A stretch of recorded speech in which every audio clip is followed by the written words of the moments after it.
நீங்கள் எப்போதாவது வாழ்க்கையில் ஏதாவது ஆக விரும்பினால் கழுகாக இருங்கள். ஆனால் ஒருபோதும் கிளியாக இருக்க வேண்டாம். ஏனெனில் கிளி அதிகம் பேசும், ஆனால் உயரமாக பறக்க முடியாது. ஆனால் கழுகு மிக குறைவாக பேசும், ஆனால் மிக உயரமாக பறக்கும். ஒரு கழுகுக்கு வானத்தை தொடும் மன உறுதி உள்ளது. கழுகின் பார்வை கூர்மையானது. அதன் பரப்பு தன்னம்பிக்கையுடனும் தைரியத்துடனும் நிரம்பியுள்ளது. நான் ஒரு கழுகாக இருக்க விரும்புகிறேன். கழுகு பறவைகளின் ராஜா.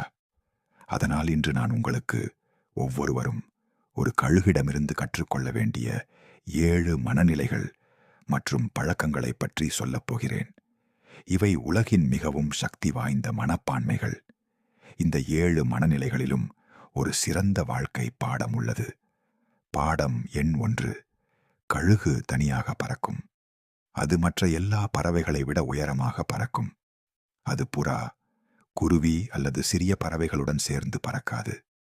கழுகு மற்றொரு கழுகுடன் மட்டுமே பறக்கும் அல்லது தனியாக பறக்கும். இது நமக்கு ஒரு முக்கியமான பாடம் கற்பிக்கிறது. குறுகிய மனப்பான்மை கொண்டவர்களிடமிருந்து விலகியிருங்கள். சில நேரங்களில் தனிமையில் இருப்பது அவசியம்.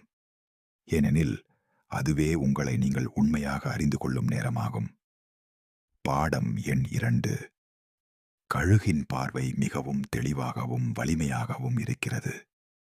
கழுகு 5 கிலோமீட்டர் தொலைவிலிருந்து ஒரு ஸ்ப்ரேயை பார்க்க முடியும்.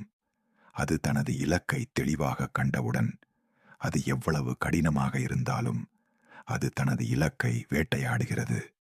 மேலும் உங்கள் பார்வையை தெளிவாக வைத்துக்கொண்டு எவ்வளவு கடினமாக இருந்தாலும் அதை அடையுங்கள் என்பது இதிலிருந்து கற்றுக்கொள்ள வேண்டிய சிறந்த பாடம். அந்த கழுகை போல பின்வாங்காதீர்கள். பாடம் எண் 3. கழுகு இறந்த பொருட்களை ஒருபோதும் சாப்பிடுவதில்லை. கழுகு இறந்த விலங்குகளை ஒருபோதும் சாப்பிடுவதில்லை. அது எப்போதும் உயிருள்ள விலங்குகளை வேட்டையாடுகிறது. மேலும் கழுகின் இந்த மனநிலை நமது கடந்த காலம் இறந்துவிட்டது என்பதை கற்றுக் கொடுக்கிறது. அது ஏற்கனவே போய்விட்டது. எனவே அந்த தேதி அழுகிய எண்ணங்களுக்கு கவனம் செலுத்தாதீர்கள். போய்விட்ட கடந்த காலத்திற்கு உங்கள் சக்தியை வீணாக்காதீர்கள். பதிலாக வரவிருக்கும் புதிய விஷயங்களில் கவனம் செலுத்துங்கள். உங்களை காயப்படுத்திய உங்கள் உண்ணாவிரதத்தின் பழைய நினைவுகள், அவற்றை போக விடுங்கள். அதற்கு உங்கள் நிகழ்காலத்தில் இடம் கொடுக்காதீர்கள். அவற்றை உங்கள் நிகழ்காலத்தில் மீண்டும் கொண்டு வராதீர்கள். ஏனென்றால் உங்கள் கடந்த காலம் உங்களை ஒருபோதும் நிகழ்காலத்தில் இருக்க விடாது. எனவே உங்கள் கடந்த காலத்தில் உங்களுக்கு எவ்வளவு மோசமாக நடந்தாலும் அந்த எண்ணங்களும் நினைவுகளும் ஏற்கனவே இறந்துவிட்டன. கழுகு ஒருபோதும் இறந்த பொருட்களை சாப்பிடாது. பாடம் எண் 4. கழுகு புயல் வருவதை விரும்பும். மேகங்கள் கூடும்போது கழுகுகள் உற்சாகமடைகின்றன. புயல் வரும்போது அனைத்து பறவைகளும் ஒளிந்து கொண்டு பயப்படுகின்றன. ஆனால் கழுகு அதை மிகவும் ரசிக்கிறது. அது வரும் சவாலை வரவேற்கிறது.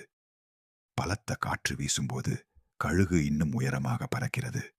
அது மிக உயரமாக பறக்கும்போது அது மேகங்களுக்கு மேலே அடைகிறது.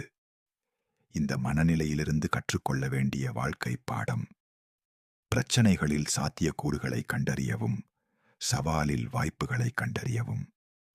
எனவே அந்த கழுகை போலவே சவாலை தழுவி அவற்றிலிருந்து கற்றுக்கொள்ளுங்கள்.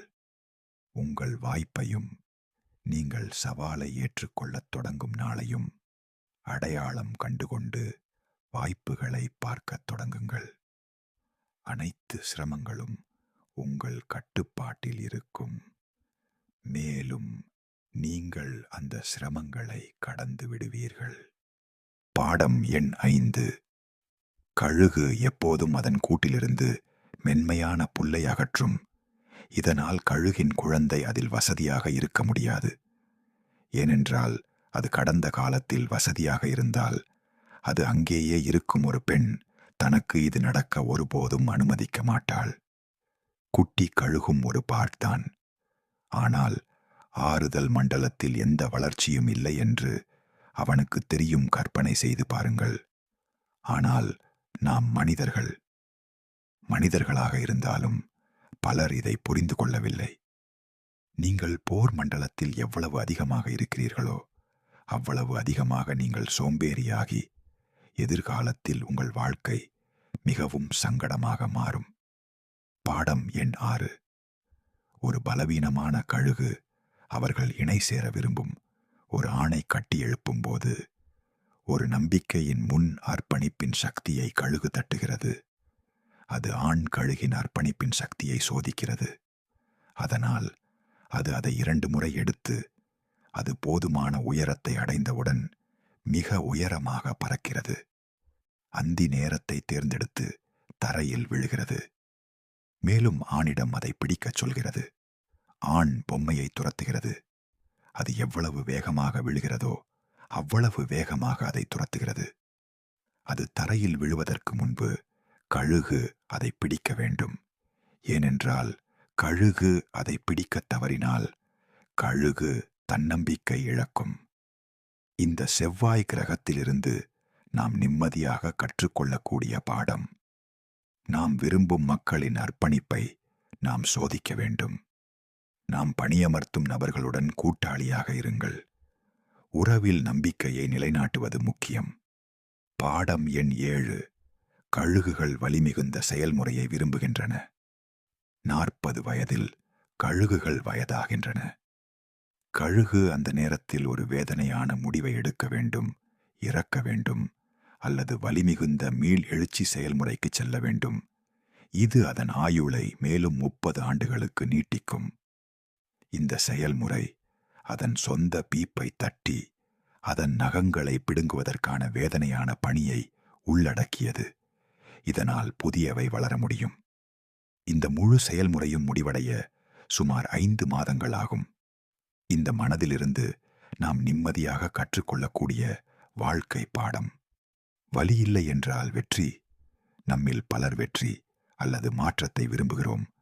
ஆனால் தியாகம், கடின உழைப்பு, ஏமாற்றம் மற்றும் மனவேதனை இல்லாமல் உயிர் வாழ்வதும் வளருவதும் சாத்தியமற்றது. நாம் மாறத் தயாராக இருக்க வேண்டும். சில நேரங்களில் நாம் ஒரு படி மேலே செல்ல வேண்டியிருக்கலாம். உலகில் இறந்த ஒரு பயணம் மற்றும் முழுமையான மீளெழுச்சி. நச்சு உறவுகளுக்கு உதவுதல், நச்சு வேலைகளை விட்டுவிடுதல், அழிவுகரமான பழக்க வழக்கங்கள், எண்ணங்கள் மற்றும் மரபுகள் மற்றும் மனநிலையிலிருந்து விடுபடுதல். இறுதியில் நினைவில் கொள்ளுங்கள், நாம் அனைவரும் வெறும் கதைகள். வாழ்க்கையில் உயரமடைவது சத்தம் போட்டால் கிடைக்காது. அது மன உறுதி இருந்தால் மட்டுமே கிடைக்கும். கழுகு நமக்கு கற்றுக் கொடுத்த 7 பாடங்கள். தனிமையை பயப்படாதே. இலக்கை தெளிவாக வை. கடந்த காலத்தில் வாழாதே. சவால்களை தழுவிக்கொள். ஆறுதல் மண்டலத்தை விட்டு வெளியே வா. உறவில் அர்ப்பணிப்பை மதித்து காப்பாற்று. மாற்றத்துக்காக வலியை ஏற்று வளரு. உங்கள் வாழ்க்கை ஒரு கதை. அதை சாதாரண கதையாக்காதீர்கள். ஒரு சக்தி வாய்ந்த கதையாக்குங்கள்.